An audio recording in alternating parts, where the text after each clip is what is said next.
Assalamualaikum warahmatullahi wabarakatuh. Sampai ketemu lagi anak-anak di materi Bahasa Indonesia ya. Kelas 6 di tema 8. Kemarin kita sudah membahas tentang unsur-unsur pada puisi dan prosa ya. Oke, kali ini kita akan melanjutkan materi untuk pembahasan prosa ya. Kemarin sudah sampai di puisi, yaitu oke, silakan disimak penjelasan dari Bapak ya, Bapak Yurisman dari SD Tunas Bangsa Bintan. Oke, yaitu prosa dibagi menjadi dua jenis ya. Pertama, prosa fiksi, yaitu merupakan jenis prosa yang berisi cerita khayalan atau fiksi atau imajiner dan bertujuan untuk menghibur serta menyampaikan pesan moral atau gagasan penulis. Contoh, cerpen ya atau cerita pendek, novel dan dongeng. Nah, jadi fiksi itu adalah khayalan, bukan kenyataan ya. Kemudian jenis yang kedua yaitu prosa non fiksi. Non fiksi berarti kenyataan ya, fakta. Merupakan jenis prosa yang mengkisahkan cerita fakta atau nyata. Contohnya pidato, opini ya, artikel dan biografi, yaitu sejarah atau riwayat seseorang ya. Nah, itulah perbedaan ya dari prosa ya, ada fiksi dan ada non fiksi ya. Oke, kita lanjut. Unsur prosa. Prosa memiliki unsur intrinsik dan unsur ekstrinsik. Oke. Untuk lebih memahami lagi ya, apa itu unsur intrinsik ya dan apa itu unsur ekstrinsik. Dari istilah in ya dan ex itu ada perbedaan ya.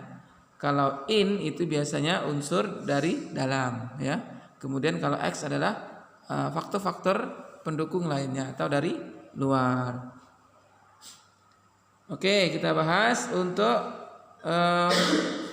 prosa ya, memiliki unsur intrinsik. Ya, ini dia. Ini adalah contoh untuk unsur intrinsik. Yang pertama adalah tema ya. Tema adalah gagasan, ide atau pikiran utama yang mendasari suatu karya sastra.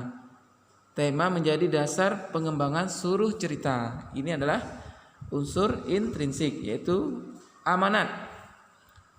Amanat adalah ajaran moral atau pesan yang ingin disampaikan oleh pengarang melalui karyanya. Amanat dapat disampaikan secara implisit, yaitu dengan cara memberikan ajaran moral atau pesan dalam tingkah laku atau peristiwa yang terjadi pada tokoh. Oke, sedangkan eksplisit yaitu dengan penyampaian seruan ya, saran, peringatan atau nasihat, anjuran atau larangan ya, yang berhubungan dengan gagasan utama cerita. Kemudian unsur yang ketiga ya, unsur dari intrinsik ya dari prosa adalah tokoh. Adalah individu atau ciptaan atau rekaan. Ya, rekaan pengarang yang mengalami peristiwa-peristiwa dalam berbagai peristiwa cerita ya. Pada umumnya tokoh berwujud manusia ya, tetapi dapat pula berwujud binatang ya, hewan, tumbuhan atau dewa. Unsur yang keempat adalah alur. Apa itu alur? Alur adalah rangkaian peristiwa atau jalinan cerita dari awal sampai klimaks ya atau akhir serta penyelesaian. Berikut ini adalah macam-macam alur. Ada alur mundur ya, alur maju, alur gabungan ya. Nah, ini alur mundur yaitu jalinan peristiwa dari masa kini ke masa lalu, itu mundur ya, dari sekarang ke masa lalu atau sebelumnya, itu namanya alur mundur. Kemudian alur maju, nah ini dia alur maju, yaitu jalinan peristiwa dari masa lalu ke masa kini. Nah itu namanya alur maju, dari masa lalu ke masa sekarang. Sedangkan alur gabungan yaitu gabungan dari alur maju dan alur mundur ya, secara bersama-sama ya. Oke.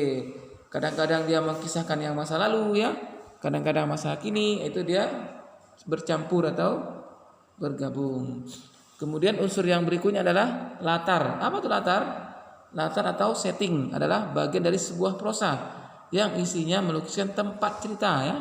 Latar itu adalah tempat atau lokasi cerita yang terjadi dan menjelaskan kapan itu terjadi ya. Oke, berikut jenis-jenis latar, yaitu latar tempat mengacu pada lokasi terjadinya peristiwa yang diceritakan dalam sebuah karya fiksi, misalnya di hutan, di desa atau di kota ya. Kemudian latar waktu itu berhubungan dengan masalah kapan ya terjadinya peristiwa atau cerita tersebut. Nah ya. Kemudian latar sosial ya, ini berkaitan dengan masyarakat, mengacu pada hal-hal yang berhubungan dengan perilaku sosial masyarakat di suatu tempat yang diceritakan dalam karya fiksi. Oke. Latar sosial bisa mencakup kebiasaan hidup ya, adat istiadat, tradisi, keyakinan ya, pandangan hidup, cara berpikir dan bersikap, serta status sosialnya sebagai apa ya. Itulah unsur-unsur dari prosa ya yang berjenis intrinsik. Kemudian yang keenam adalah sudut pandang, point of view, adalah pandangan pengarang untuk melihat suatu kejadian cerita ya. Oke, sudut pandang orang pertama, first person point of view, dalam pengisian cerita yang mempergunakan sudut pandang orang pertama atau aku ya. Narator. Nah, narator adalah seseorang yang ikut terlibat dalam cerita ya. Ia adalah si aku, tokoh yang berkisah.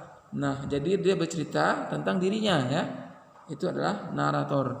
Kemudian sudut pandang orang ketiga, third person point of view, dalam cerita yang mempergunakan sudut pandang orang ketiga, dia. Narator adalah seorang yang berada di luar cerita. Jadi narator tidak ikut dalam cerita tersebut ya, tidak terlibat. Dia hanya bercerita tentang orang ketiga yang menampilkan tokoh-tokoh cerita dengan menyebutkan nama atau kata gantinya ia, dia, mereka ya. Oke. Kemudian yang unsur yang ketujuh ya adalah gaya bahasa. Adalah bahasa yang digunakan pengarang dalam menulis cerita yang berfungsi untuk menciptakan hubungan antara sesama tokoh ya, dapat menimbulkan suasana yang tepat guna. Ada adegan serem ya, serem gitu ya, dan bunyi musik-musiknya ya, bahasanya pun serem ya. Oke, terus ada bahasa kasih sayang ya. Oke, ini dia memberikan perhatian. Terus peperangan. Wah, ini dalam cerita ada cerita peperangan ya, maupun harapan masa depan ya. Oke, selain unsur intrinsik, prosa atau prosa fiksi juga memiliki unsur ekstrinsik. Apa itu? Unsur ekstrinsik ya adalah unsur yang terdapat di luar karya sastra ya. Unsur ekstrinsik prosa meliputi, yaitu adalah norma. Apa itu norma?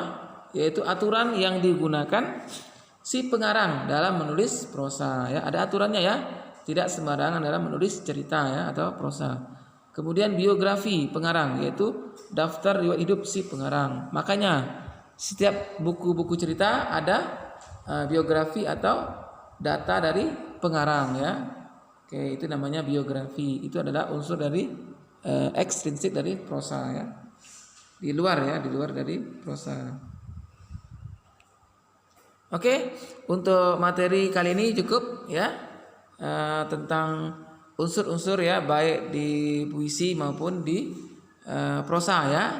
Kalau di prosa tadi kita bahas tentang unsur intrinsik dan ekstrinsik. Oke. Untuk materi selanjutnya bahasa Indonesia ya, tema 8 ini, yaitu bagian C adalah mengubah teks puisi menjadi prosa. Oke, jika Anda tidak ketinggalan ya, supaya tidak ketinggalan materi ya, supaya bisa mengikuti materi ini ya secara berkelanjutan ya, maka silakan like and subscribe channel ini ya, supaya semua materi yang kalian pelajari itu akan mendapatkan pemahaman ya yang lebih lengkap dan utuh ya, dan berkelanjutan ya, terutama untuk anak-anak kelas 6 yang sedang mempersiapkan ujian ya di tahun ini. Terima kasih. Assalamualaikum warahmatullahi wabarakatuh.